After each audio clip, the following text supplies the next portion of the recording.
Details చూద్దాం. Telangana assembly budget సమావేశాల్లో CAG రిపోర్టును ప్రభుత్వం ప్రవేశపెట్టింది. కాళేశ్వరం ప్రాజెక్టుపై కాగ్ రిపోర్టును సిద్ధం చేసింది. డిపిఆర్లో 63,352 కోట్లు చూపెట్టగా 1,06,000 కోట్లకు అంచనా వ్యయం పెంచారని, ప్రస్తుతం నిర్మాణం వరకు 14 లక్షల ఎకరాలకు ఆయకట్టు ఉందని కాగ్ తన నివేదికలో పేర్కొంది.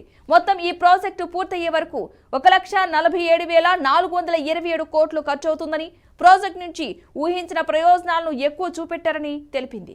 ప్రాజెక్టు వార్షిక ఖర్చులు తక్కువ చూపారని వెల్లడించింది. కాళేశ్వరం నీటి అమ్మకం ద్వారా 1,019 కోట్ల ఆదాయాన్ని అంచనా వేశారని, ప్రాజెక్టు కోసం భారీగా రుణాలు తీసుకున్నట్లు కాగ్ రిపోర్టులో పేర్కొంది.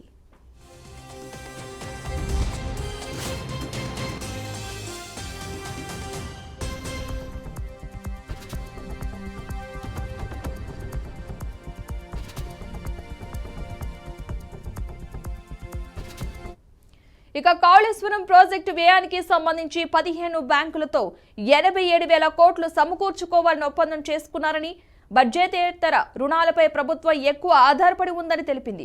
రుణాలు చెల్లించడంలో కాలయాపన చేస్తుందని పేర్కొంది. ప్రాజెక్టు నిర్వహణ కోసం ప్రతి సంవత్సరం 700 కోట్ల నుంచి 14,500 కోట్ల వరకు ఖర్చవుతుందని, రుణాలు కట్టడం కోసం మళ్లీ అప్పులు చేయాల్సిన పరిస్థితి ఏర్పడిందని రిపోర్టులో వెల్లడించింది.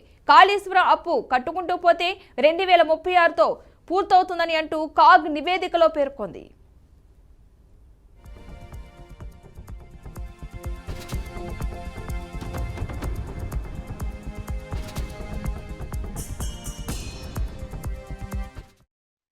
అటు పంచాయతీరాజ్ శాఖపై కూడా కాగ్ రిపోర్టు విడుదల చేసింది.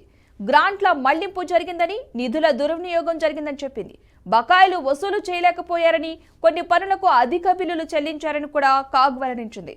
సకాలంలో రికార్డులు సమర్పించలేదని కూడా కాగ్ రిపోర్టులో వెల్లడించింది.